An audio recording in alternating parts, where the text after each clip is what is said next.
Oh, Baruchim Abaim. Welcome. Welcome to Awakening Torat Mussar Mindfulness. I'm Rabbi Chasya Uriel Steinbauer, founder and director of the Institute for Holiness, Kehilat Mussar Mindfulness, where we are blessed to practice this path towards holiness with the lens of Mussar from the Jewish tradition and mindfulness from Theravada Buddhism of the Dharma, of the Eightfold Path. Very grateful to have you here today. It is now Friday, December 27th, 2024. The Hebrew date on the Jewish calendar is the 26th of Kislev, 5785. And we will be covering the Torah portion from last Shabbat, which was VAYEISHEV, and that took place on December 21st, 2024, and the Hebrew date being Kaf of the month of Kislev, which is the 20th of Kislev, Tafshin Pei Hey 5785. I'm delighted to be here with you. It is now like an hour lifnei Shabbat, before Shabbat here in Israel, maybe an hour and a half, depending on where you are. And we just couldn't fit this in earlier. There's so much going on here. As you know, we're getting close to Shloshim, 30 days after the death of my Ima. May her memory be for a blessing, which will come up on Rosh Chodesh Tevet, which is in the middle of the week. We are in the middle of Hanukkah. Hanukkah Sameach. Happy Hanukkah to our viewers. Merry Christmas to all our Christian viewers. Happy Kwanzaa to all of our viewers who celebrate Kwanzaa and any other festival, lights, or tradition. Everyone welcome here. Thank you for arriving for our practice today. We are live streaming as usual from our YouTube channel. Please subscribe, which you can find at Mussar Mindfulness on YouTube. We also are on social media, whether it be on Facebook or LinkedIn or Twitter. And of course, visit our website at Kehilat Mussar .com, and you can find in the blog section all of these awakenings, this free public offering every week to look at the Torah portion, to see what our ancestors and God wanted us to get out of the Torah portion this year, so that we can be strongest on the path and in support of each other. So I am blessed and delighted to share that this week's awakening is sponsored by Carolyn Benson, a beloved student of mine of Torah, who meets with me weekly to learn together. And she is given this donation in loving memory of my Ima. So thank you so much for that. We'll cover everyone who gave in loving memory of my Ima. And so we will jump in. I will admit right off the bat, because things are a little frazzled here, that my mind is a little all over with this Torah portion. I tried to collect it. I tried to have it be mesudar, to have it be ordered. But there's just so much. As you know, these stories, going into the story of Yosef, our ancestor, who comes as one of the sons of Yaakov.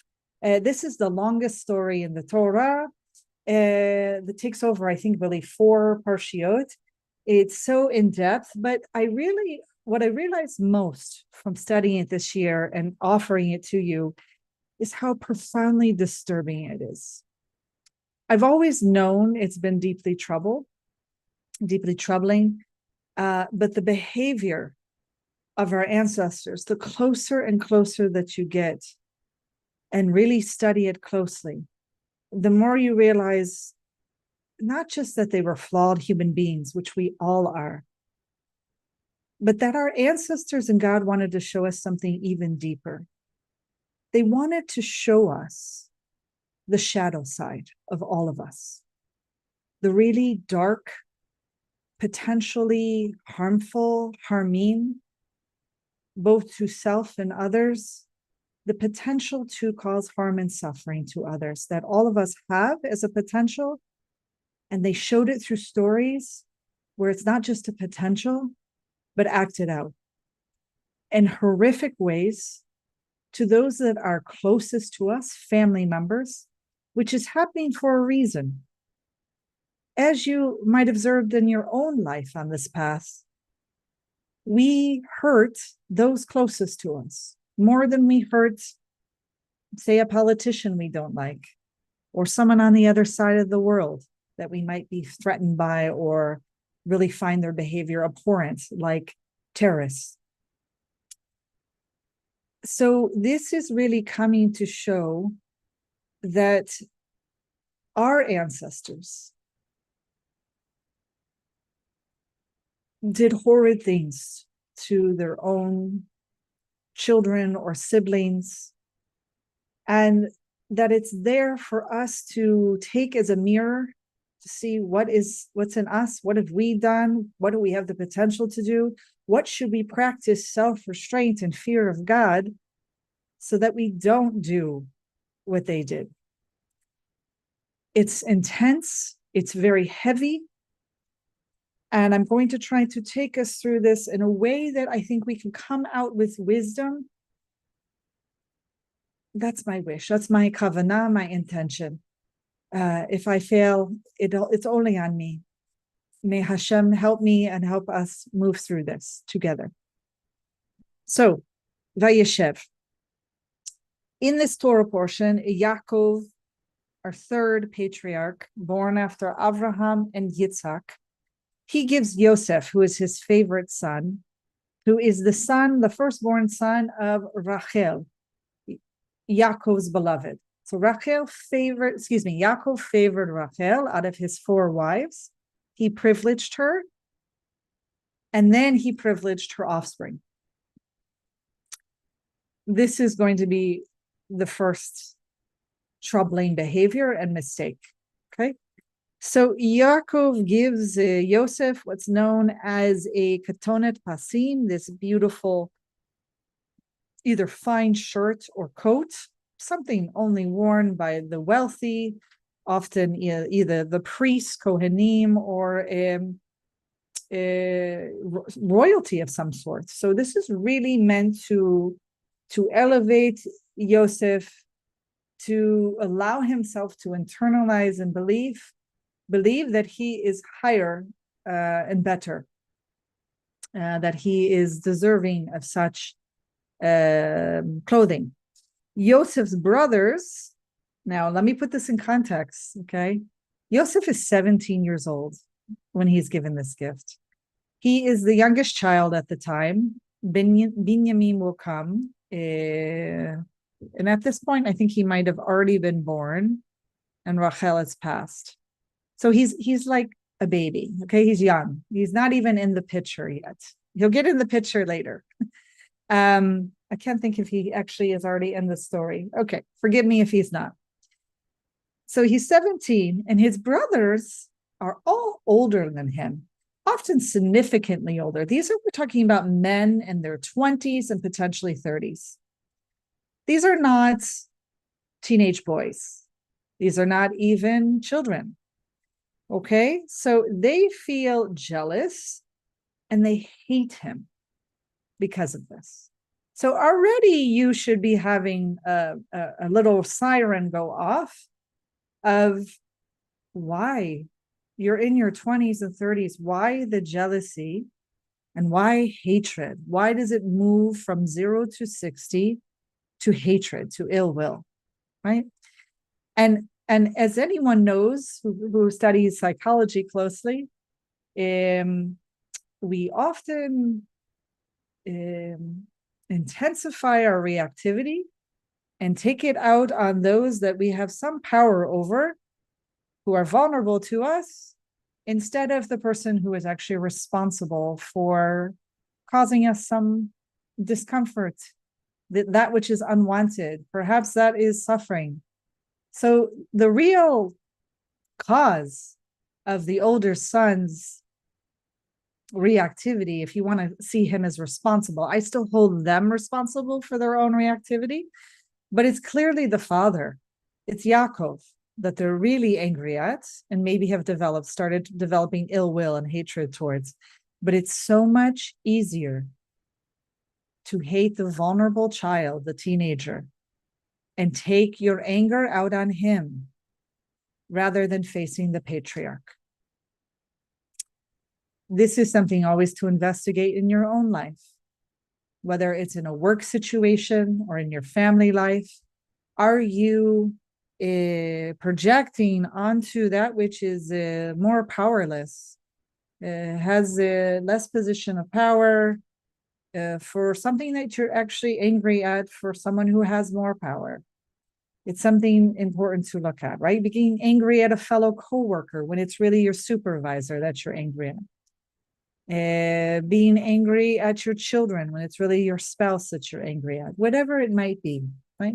Or your parents when it's your siblings, or, taking the anger out on the siblings when it's really your parents. So let's continue. Yosef dreams that his brother's bundles of wheat bow down to his in a dream, and that the sun, moon, and 11 stars bow down to him. He tells his brothers, and they hate him even more. Yaakov sends Yosef, the 17-year-old, to check on his brothers, who are out shepherding. When they see him approaching, they plot to kill him. So it's moved from ill will and hatred to a plan of murder. Reuven, who is the eldest, he is the firstborn to Leah. He persuades the others to throw Yosef into a pit, instead of killing him. Yehuda, who is, he's not next born, because I think it goes Shimon, Levi, then Yehuda. I think he's fourth in line with after in Leah. He proposes to sell him. And we'll cover his language a little bit later. And Yosef is sold to traders who are passing by, and is taken to Mitzrayim as a slave. The brothers dip Yosef's ketonet pasim, the beautiful long royal jacket that Yaakov had given him, in goat's blood. So they actually go ahead and I'm going to use the language of murder. They murder a goat. There's no reason to kill that goat, to take that life of that sentient being, and for no reason other than to cover up essentially potential murder, at least selling of your brother into slavery. So they dip the jacket or the fine shirt into goat's blood, and they come to Yaakov, their father. They say that the language used is just unbelievable. They basically hand the jacket to him and say, identify if this is your son's jacket. Not, is this our brother's jacket? Is this is this Yosef's jacket? Whatever it might be, that show the common humanity and the compassion. There's none there. Cold, identify if this is your son's jacket. Okay, Yaakov believes that Yosef was killed by a wild animal. Toref, right? Taraf, Toref.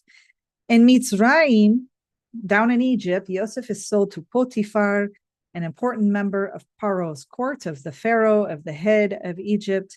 And his wife, Potiphar's wife, actually falsely accuses Yosef of attacking her, attempting to rape her, which is not ironic. She actually attempts to rape him. The language used by most rabbinic commentators and scholars is that she tries to seduce him. It isn't seduction, it's rape.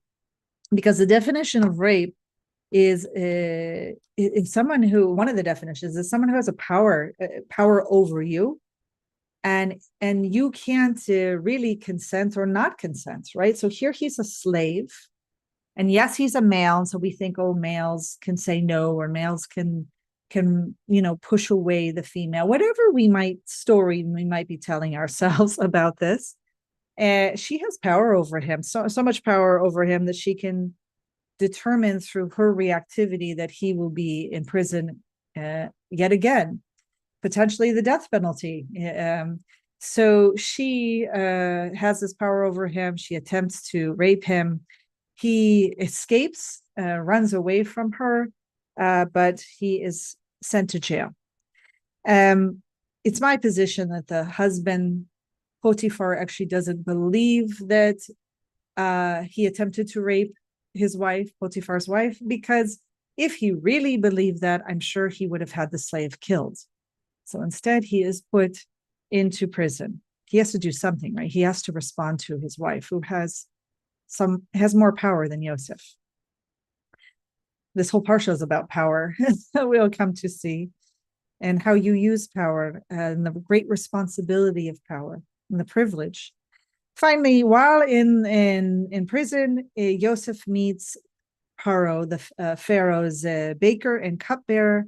Both have dreams, which Yosef interprets with God's help, and he predicts the baker will be killed and the cupbearer will return to Pharaoh's service, Paro's service. And all this comes true, yet Yosef is left in prison. Okay, so we're going to start with that. That's a summary. As you know, this year we're covering the 48 to 51 ways of acquiring Torah through the Mishnah and Pirkei Avot. And we are also introducing, when we can, some of our greatest Mussar and eventually some mindfulness teachers too of the path. And in particular, we're also reaching out and introducing some classic practices of the path of Mussar Mindfulness, so that we can incorporate it. And sometimes they speak to one another, right? So for instance, this Parasha, I'm going to be teaching about the practice of cultivating either awe or fear, which is sometimes translated as reverence. It's yira, which is no equivalent in English. It means both fear and awe. It's this idea that you either fear God and therefore you behave in an upright way out of that fear. For some, it's about awe. They have such awe in the grandeur of God that they too don't want to sin or be off the path, sometimes for love of God. And it's an important practice. It has been, especially in the path of Mussar, in order to keep one away from causing harm and suffering to others or to even oneself. So we'll explore that a bit about how we might want to try to play with this, which is it's a difficult practice for most modern Western practitioners today, but particularly secular. Okay. So as I said, we'll also be jumping into the ninth. Are we really on the ninth Torah portion already? 1, 2, 3, 4, 5, 6, 7, 8. Yes, we're in the ninth Torah portion in Bereshit in Genesis. And the ninth way to acquire Torah. Now, of course, no one's going to be doing all 48 to 51. They're listed this way so that you can attempt to work on and head towards mastery of at least one. And that'll be your special way that you acquire Torah. So here we are in Shimush Hachamim. I guess the best way of translating is serving the sages, but it's also about like use, but not use the way we think in English, like you're using someone, but how do you make the greatest use of your teacher in front of you? Because you should make use of them, and not just what they teach you, but you should learn as much as possible from them. And in Torah, that's about witnessing how they behave on a day-to-day basis. There's an assumption that they are at a higher level in the path and practice than you, or they wouldn't be teaching, or they wouldn't be having your respect, that you're spending your time and energy learning from them, sitting at their feet, as we say. So we will cover how this is an important practice to really giving, not only cultivating and giving a glimpse of someone to emulate, right? It helps us engage in real life situations, even challenges that lead us to grow. in that relationship with our teacher. And if we don't have that kind of relationship with the teacher, then how we might apply that in our life. So we'll look at that as a practice also. So I think I'm ready to jump in to really look at this Torah portion. Oh, so much here. It's painful. Okay.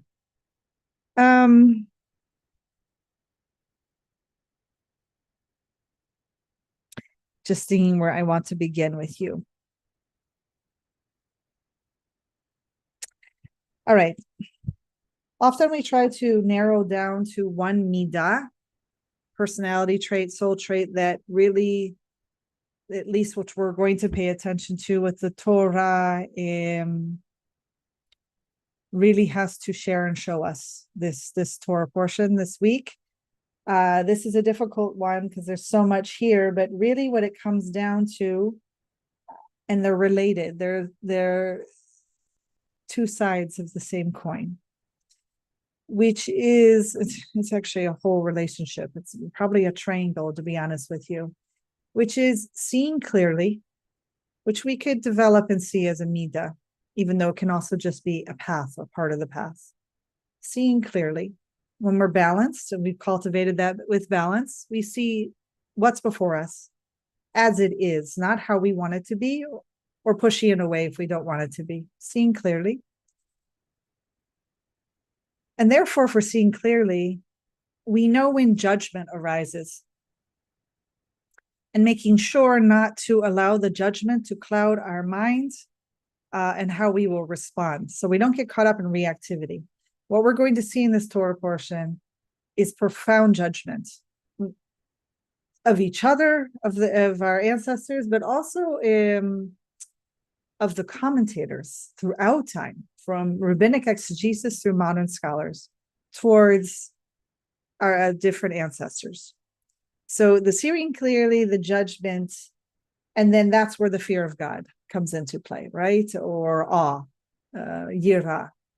How can we do a tikkun? How can we make sure that there's a prophylactic, that we don't even step onto that path of causing harm and suffering? So bear with me as I try to have this unfold.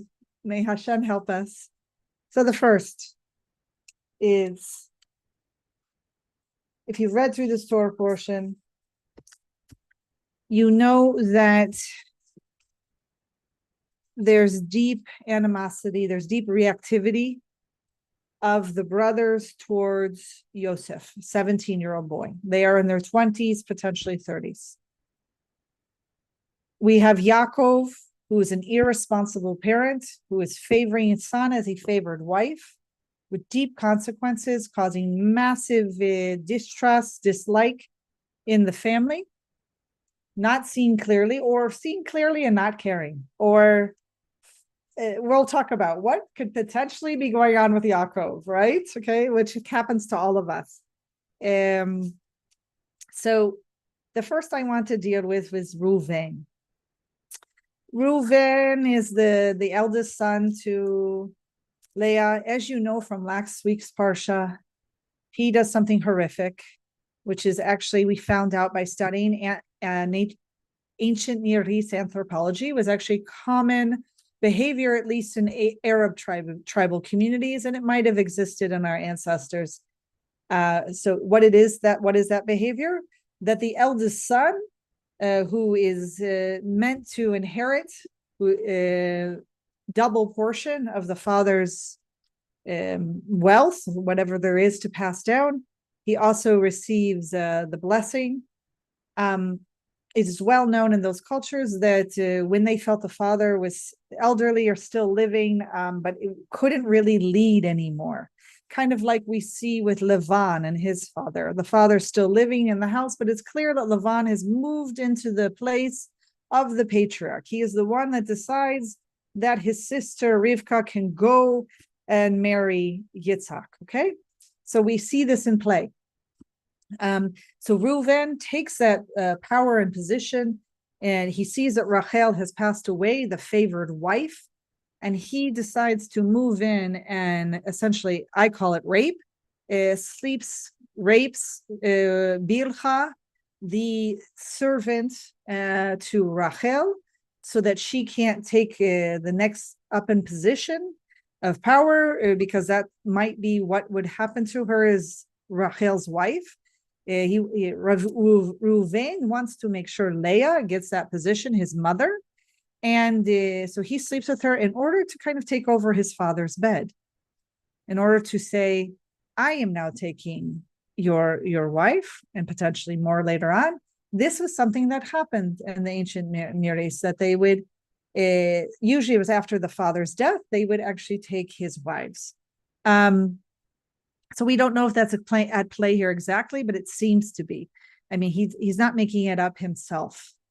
There's an inherited knowledge and tradition that he seems to be reflecting, and that we're witnessing here with Reuven.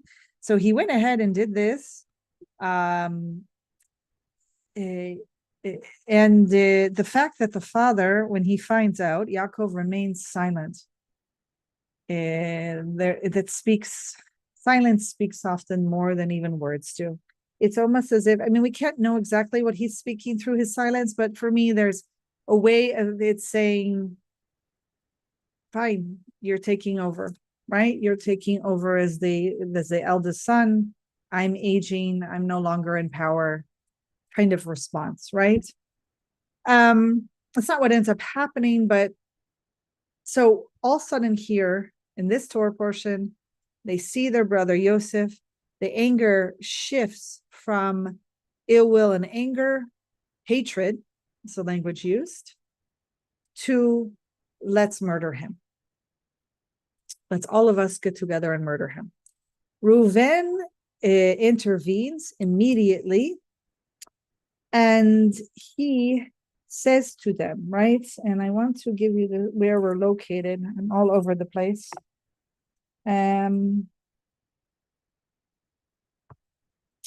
We are in chapter 37.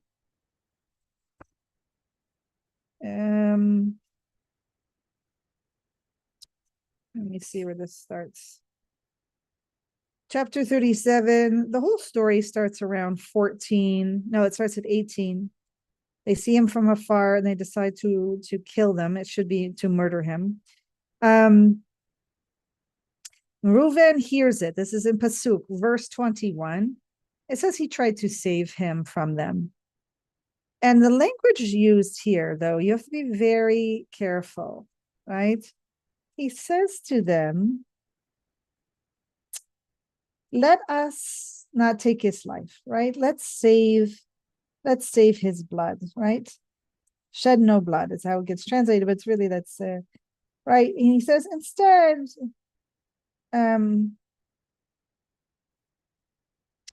cast him into this pit instead, right? But what's so clear about his language, you might think that he is conveying concern for Yosef. Do not shed his blood. But instead, he tells them not to become, he's saying this to the other brothers, not to become shedders of blood. Don't allow yourselves to become shedders of blood. Incidentally, teaching them that the punishment for causing death, right, indirectly, if you're not the actual shedder, is less than shedding the blood for you with your own hands. His compassion, his rachamim, if it's there at all, is not necessarily there for Yosef. And this is Nachmanides read also, one of our great scholars from Spain. He says that Reuven is not, there's not compassion for Yosef here. He's having compassion for his brothers who would have been murderers. He doesn't want them to become murderers. And whether it was his intention or not, so sometimes we can have intention to do the right thing. Potentially, who knows? We don't know what Reuven's intention was.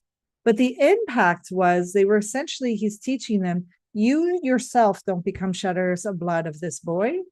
Let somebody else become the shedder of blood. Like, I agree with you that we should kill him, but we're not going to be the ones that kill him. We're going to be smart about this. We're going to throw him in the pit and he'll die either of starvation, or maybe he'll be bitten by something in the pit, or maybe someone will come along and take him, right? That is one potential read. Of course, you could read that he's trying to have compassion for Yosef, that, don't shed his blood. It would be innocent blood. He doesn't deserve to die. Kafa, we don't knife. And the truth is, if Reuven is the firstborn, he is going to be held responsible as the patriarch. And he actually kind of usurped power from his father by taking over with Bilha. He is essentially saying, I am the standing patriarch in this family now. And most certainly when I'm out with all the other young men, right? I am the eldest. And so he will be held responsible for anything that's done to Yosef, whether he likes it or not. So I'm not really sure there's really any compassion here. Is he seeing clearly? Is he seeing clearly what's the potential here and what's going on? Perhaps. Perhaps he's being manipulative. Perhaps he's trying to save his own tusik, right? His own self, so that he's not held responsible for anything that happens to the boy.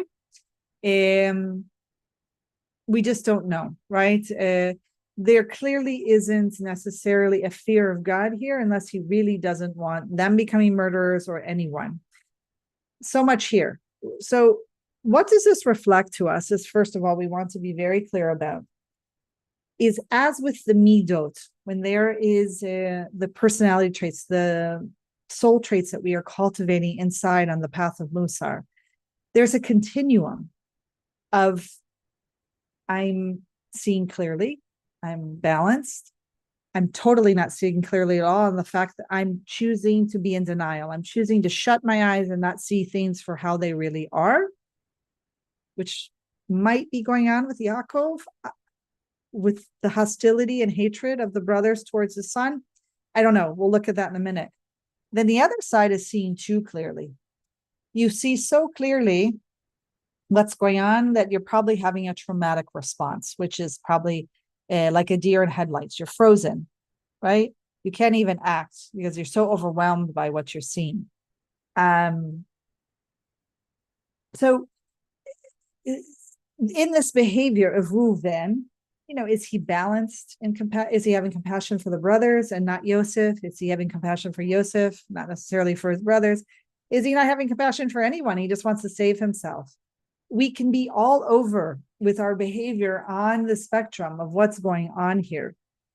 So this is a good example of how even in the Torah, it's almost like God and our ancestors are giving us a gift with the multiplicity and the unknown, that it's up to us in community with reading our commentators and inherited Masoret tradition. What is going on here? Are they balanced? Are they not? Just like in our own path and practice with our own midot. So this is important. Okay, so I just want to point out what's going on here with Reuven.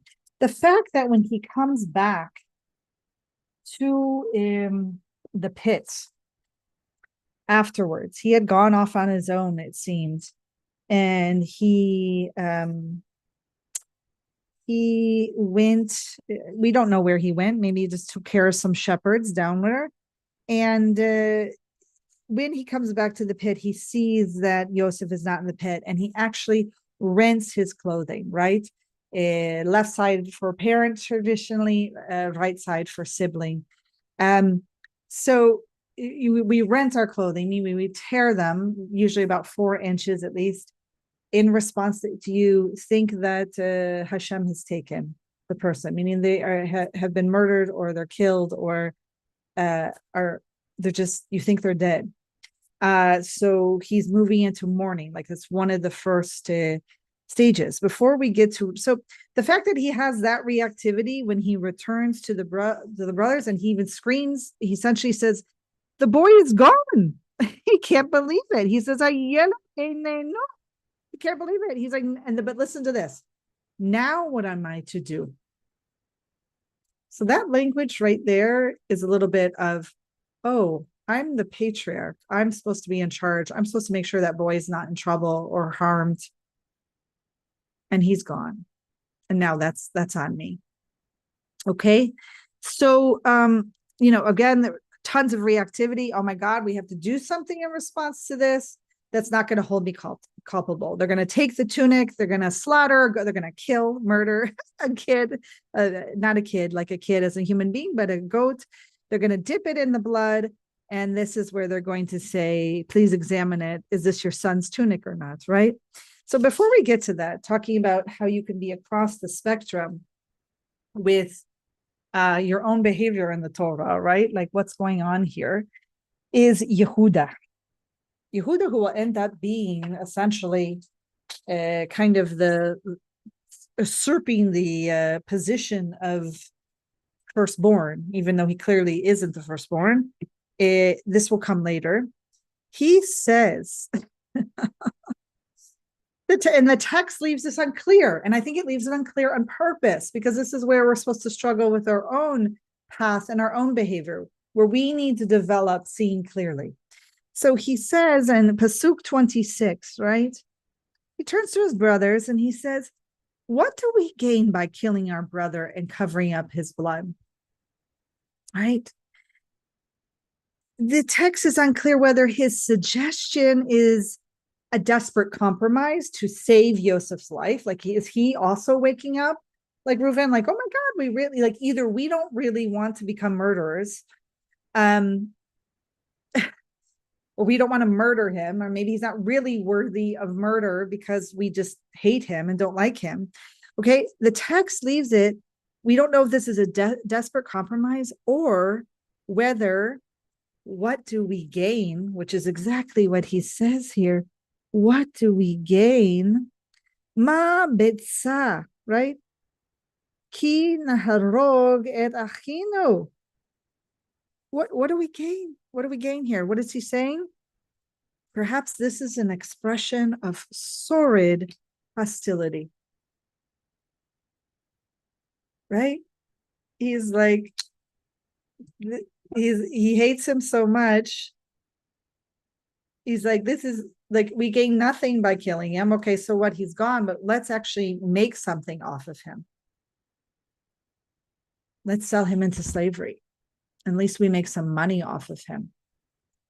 That's the potential in the text. He could be way over here and be so behavior, so problematic, right? Someone who wants to cause unbelievable harm and suffering to someone.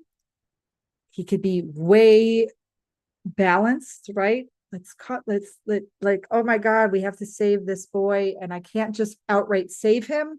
I have to find a way to save him, right? Where he leans more towards balance, but even over here, right? The opposite side, of course, would be doing nothing, right? Which seems to be what the other brothers are doing. They're kind of just going along, which is the whole group think, right? Once a group starts, you have the one or two people who make the horrible suggestions, which here happen to be Reuven and then Yehuda. The rest you don't hear from. They kind of just go along, right? They're in the story, but they're silent. So I feel like the Torah, Hashem and our ancestors are trying to offer us a gift by, even seeing like, okay, you're going to see reflected in your ancestors' behavior, and it's not clear in the text what is actually going on with their behavior. You have to wrestle with this. Are you going to give the benefit of the doubt and see it as always positive and the potential of it, which is what some rabbinic commentators do, where they think our ancestors are blame-free, that it must have been God's hand that willed this all along, that really wasn't as bad as it looked. Or you could be completely the other side, which you find sometimes in more modern liberal commentary, that just want to damn everything about our ancestors' behavior, not see anything nuanced or human about it. I prefer this middle path, what we call the Shavil Hasahav, right? This golden path, the middle way, where we really try to understand and leave open the gray, leave open the nuance, leave open that it could be this and this, right? Because how often in our own path of trying to develop that we've sinned, that we've done something that we're either ashamed about or have guilt or remorse, and we take a good look at that and work on it, and we try to develop towards our potential. That we know that we can, with time and teshuvah and repentance and practice, the support of our taking refuge in our community and our Vad Sangha, right? That we can develop and do this. And it's both, right? It's both. We're not going to lie and deny our shadow side, which some call the Yetzer Hara, the evil inclination. I just like to say it's the inclination that we all have to cause harm and suffering. Ill will, greed, delusion. The Yetzer Hatov, the good inclination, the inclination to not only not want to cause harm and suffering, but to cause good. Right? So let's leave that open for this section here. I want to move into what I want to cover with you. That's very important. Listen, the other thing that we have to be very, very careful of, any peoples and religion and paths have the potential to radicalize and to become on the path towards evil. I feel like our ancestors have shared the sordid behavior of the sons of Yaakov, who will become the fathers of our tribes and our people, to say this is the potential that you at one point were willing to kill your own sibling. You were willing to sell him. You're willing to cover your own responsibility, your own, the Batui, I think in English, is cover your own butt, but there has to be a cleaner, purer way of saying it. This is very important because had this type of behavior, I mean, we see this behavior continue as a people in the desert, right? In the midbar, in the wilderness. But it has the potential for radicalization. And what do I mean by that? We have a midrash. I'll tell you why I'm bringing this up. In Midrash Tanhuma and VAYEISHEV Stein, a bet actually, okay? We have a commentary on the bloody coat that they bring, right? They did the trick. They managed to deceive their father, which is genivat, right? Genivat da'at, which is a stealing of somebody's knowledge. It's what the worst form of theft, to be honest with you. It's the extreme, radical, complete distance to seeing clearly. The person who engages in it or actually causes it to somebody else. So they do this to their father, Yaakov, believing that Yosef, and then so he believes Yosef's been killed by a wild animal. He has no idea that his sons have actually thrown him into a pit and then sold him into slavery. So the Midrash wonders, how did the brothers keep their terrible deeds a secret from their father for so many years? This is an important question. It's an important question in our own lives. Our horrible deeds, how long did we keep them a secret from ourselves and from others? So the Midrash Tanhuma says, they said, let us make a vow among ourselves that not one should tell our father Yaakov. Yehuda said to them, Reuven's not here, the eldest, the patriarch. And this type of vow cannot be made unless 10 witnesses are present. In this case, 10 men. What did they do? They included God in their vow not to tell their father what had happened, what they had done. Nothing is more dangerous and the potential for radicalization to cause harm and suffering than including God in your sordid deeds as if God can and should be included. We see this with the jihadists, the Islamists, who on all fronts to Israel and across the world of trying to kill Jews and non-Jews alike, Israelis and non-Israelis, they have included God in their path, in their practice, in their vow, in how they see the world, believing that this is what God wants. What they want God to want is to kill infidels, anyone who is not them. This is huge. And we obviously, like anyone, have this potential. We didn't have the power. We don't have the power necessarily.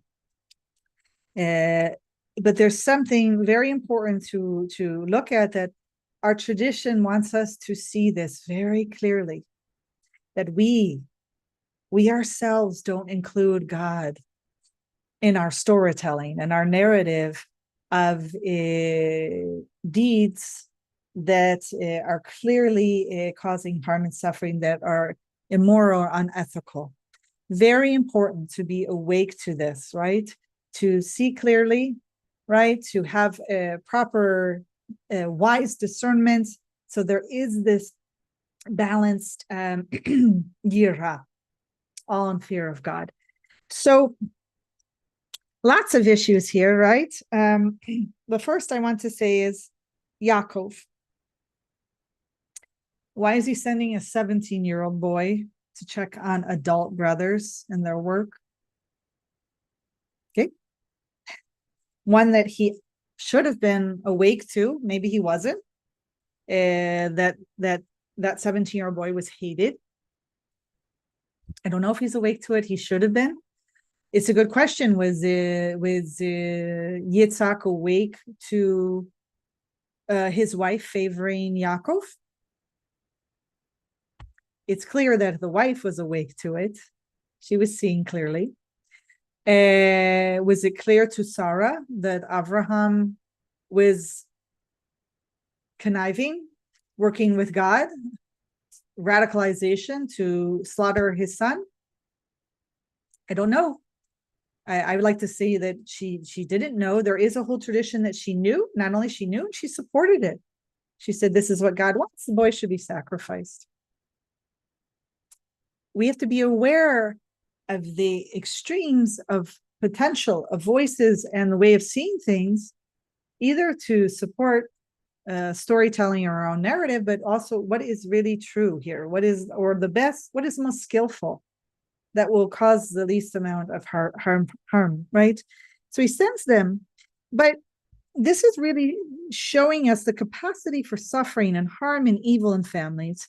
As I mentioned, the shadow side, and this Parsha really exposes this, the capacity to include or involve God in our evil deeds. It's painful and hard to look at, right? It just surely is. The opposite of rachamim, of compassion, really is a habitual ego-bound perspective.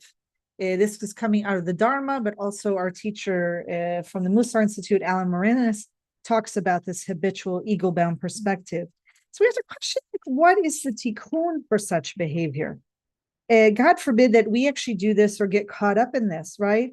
But this is something like Yaakov and his family are really caught up in what seems to be a habitual ego-bound perspective, right?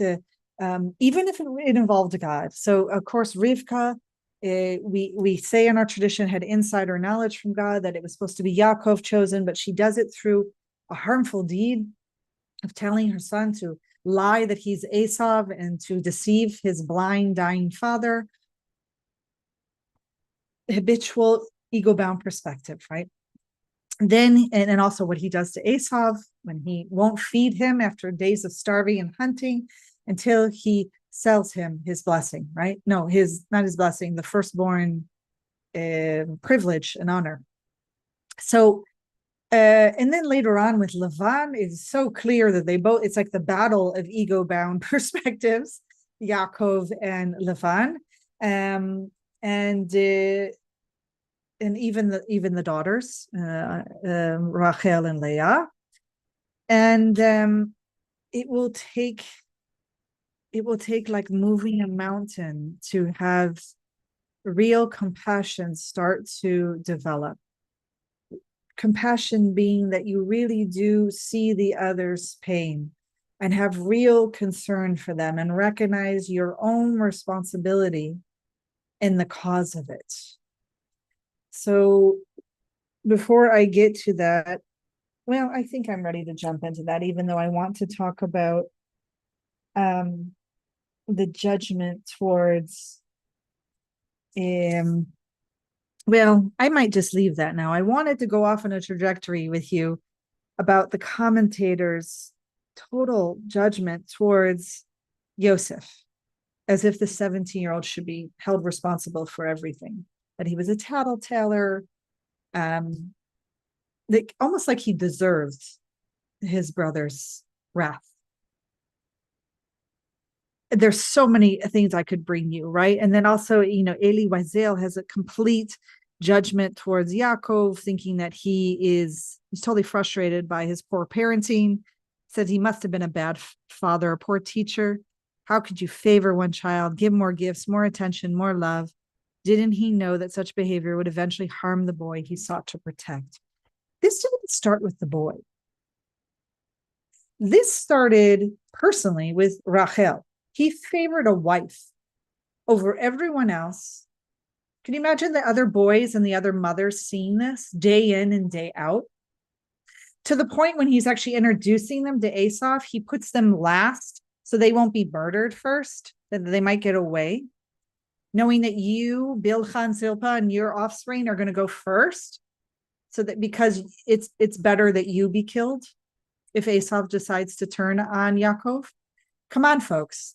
This is really ugly, bad behavior, okay? Totally immoral, totally unethical. So, you can see that and understand the judgment.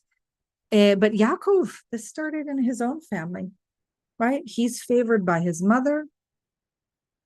Esau is favored by Yitzhak. He starts to see and learn this there. So which begs the question, what's going on with Yaakov, right? Is he so entrenched in a culture where it's normalized and normal to favor and love not only one wife more, but one child more? It seems to be. If you look at the Torah, we have laws that will come later that say, even if you hate the wife of the firstborn, and say you love the second wife more and you want to favor her and her son, you must still give the firstborn privilege to the child of the woman that you actually hate in the marriage. Okay, so there's so much so that laws need to be put in place because there is obvious there's a cultural precedent for this. All right, so I'm venturing, let's give the benefit of the doubt to Yaakov, that he comes from a culture where he clearly, it's just, this is normalized. This is what he's witnessed growing up. It's what he witnessed from Avraham, his grandfather, who favored, of course, Yitzhak, and actually sent out into the Midbar Yishmael. There's a culture of favoring certain wives and certain sons. So I think in almost some sense, you might call it ego-bound habitual perspective, but this is a habitual societal-bound perspective and behavior. It's a performative behavior that obviously has consequences, and we're deeply uncomfortable with it as moderns, but it's very obvious it is there and normalized. It doesn't mean people are not going to have the reactivity, and we're going to see it. But it's clear that I don't think Yaakov was just blind to it. Like the modern scholars are so angry at Yaakov for this behavior, and then they can't understand it. They'll even go on to say things like he maybe was too absorbed in his own grief to notice because he was grieving over Rachel's death.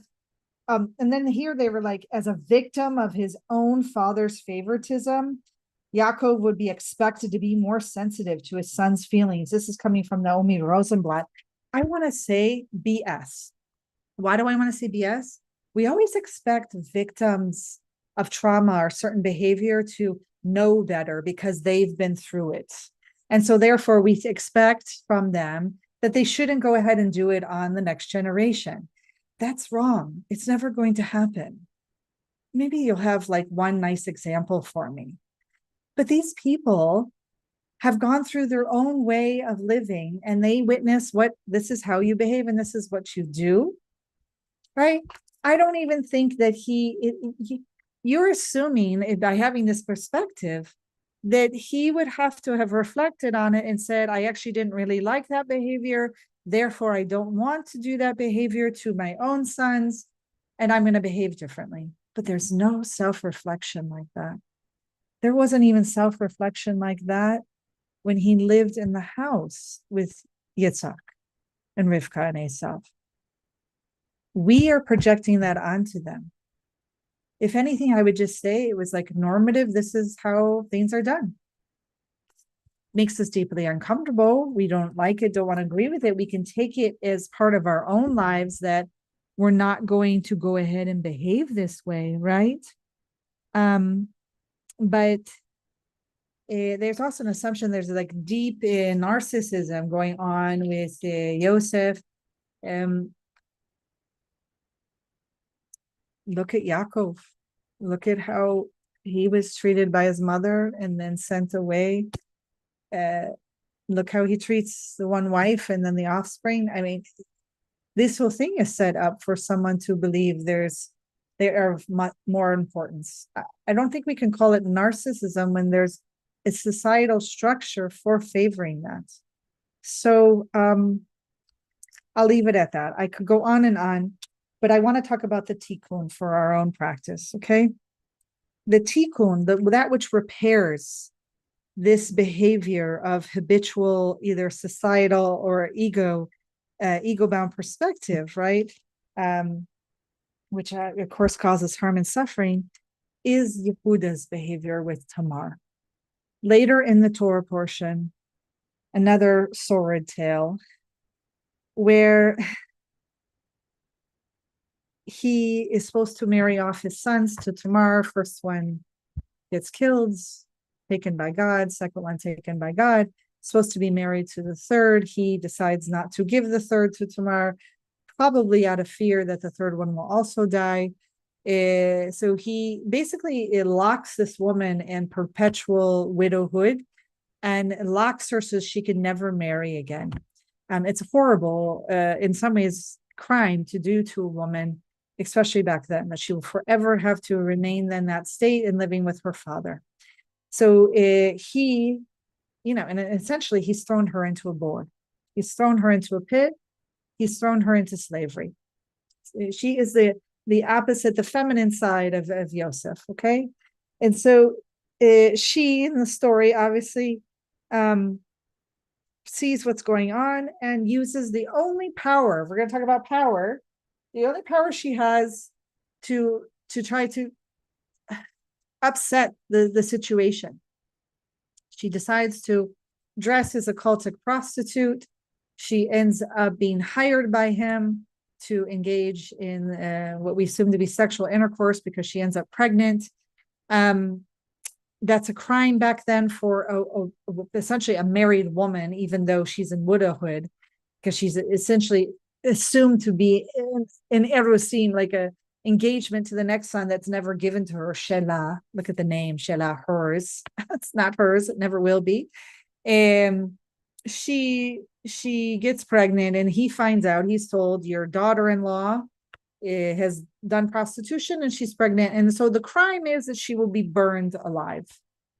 Horrible, horrible, right? He is the cause of this harm and suffering of her state, and then the potential for the death penalty. He decides to say, enough is enough.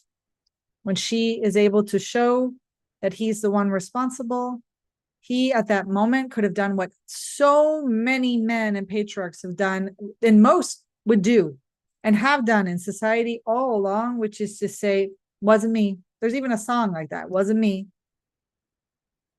And go ahead and cause her to be burned. Right? No one's going to believe her. But he doesn't. He decides to say she is more right than I am. He takes responsibility, and probably one of the most humiliating, difficult acts to do, that you are, and truth is that the true tikkun would have been he should just married her. He should have married her. He doesn't. All we hear about is that she ends up having offspring, which are important offspring. But I just want to say that this longest biblical story really reflects small daily actions that have massive consequences. Ours do too, over our lifetime. Yaakov's favoring of Rachel and Yosef. But we have an example here of Yehuda, and over time of being honest with the self, seeing clearly the situation before you. Oh boy, she is right. Yes, she is right, right? Seeing clearly, taking, and not only seeing clearly, but then using wise discernment to take responsibility, because the balance is now there, that the true yirah can be there, which is his reverence, his position, his relationship to God is going to get back into order, back into balance, because he's seeing clearly, he's using his wise discernment, taking responsibility, and he's going to do right by Tamar, and he's going to do right by ancestors much later, descendants, and of course, to God and with God. And this is the mark, his seeing clearly, taking responsibility is the mark not only of maturity, but one I have to believe is cultivated with time, because it's clear that he went away. This is not a mistake. He went away from his family for a bit. He went away from the brothers. And we all know that groupthink, when they're all already responsible for essentially murder, but definitely selling off the brother to slavery, lying to their father, that it was as if he had to physically leave that environment, which is definitely not healthy, upright.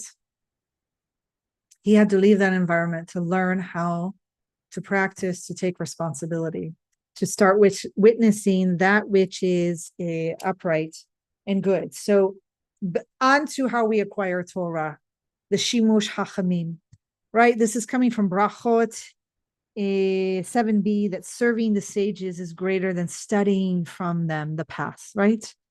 So the goal, our goal in this path is personal transformation, not just learning, right? We want to get up close, interact with teachers and, in helpful ways. And so why, or not even why, it is important to experience for ourselves how transformed a person can be. This is why our ancestors include these horrid stories, right? Because it doesn't get any worse than this. I guess it could get worse. Cain and Hevel, right? Cain actually murdering his brother. Okay, that's like the worst example. I mean, the worst here for me is the throwing him into the boar in the pit and then going off onto the side and eating. Okay.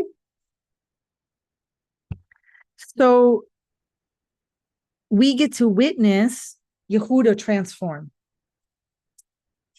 from someone who, wanted to gain from his brother's pain and suffering. Let's not kill him. Let's sell him. Let's make some money off of this. Look at even Reuven, right? Doesn't get any worse than that. Sleeps with his father's wife, tries to save Yosef, will try to save Binyamin and the whole process going down to Egypt, to Mitzrayim.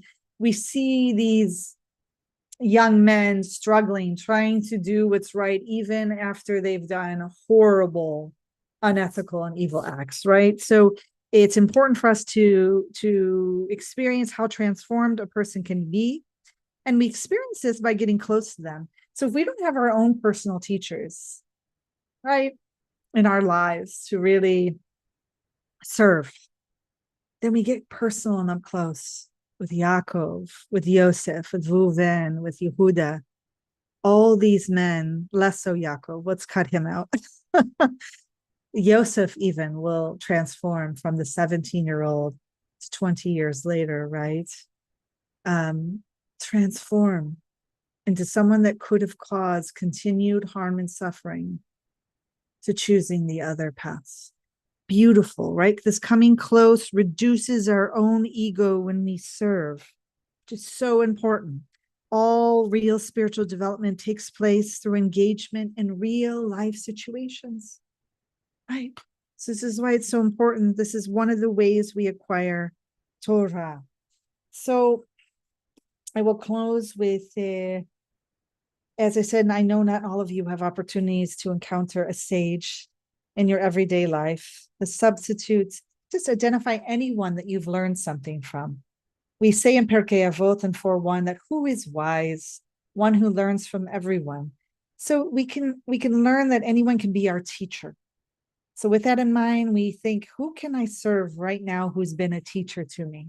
Could be a neighbor, could be the postal worker, could be the gardener, could be your spouse, could be your rabbi, could be, who knows? We learn from people all the time, right? So you pick up the phone to call that person, ask, is there anything that that person needs? We drop by their house with the intention to be helpful. And if you think that it's too scary for you, you're too busy to act on this practice, or it seems too big, too simple, or too complex, whatever it might be for you, those are all tirutzim, they're rationalizations. Make sure it's something small that you can do. We call this a Kabbalah, that you can fulfill. And I promise you, it will be rewarding. I have such a person. I mean, obviously, I have many beloved teachers, but there is a matriarch in our kibbutz. I won't mention her name out of privacy right now, but she is such a sage. And I learn from her all the time. And she actually just fell not too long ago, God forbid. And I'm calling her daily, checking on her, stopping at her house. How are you? How can I be of help? What do you need? So we can do these things. The final thing I will say is, how on earth do we engage with Yira, the awe and fear of God, reverence?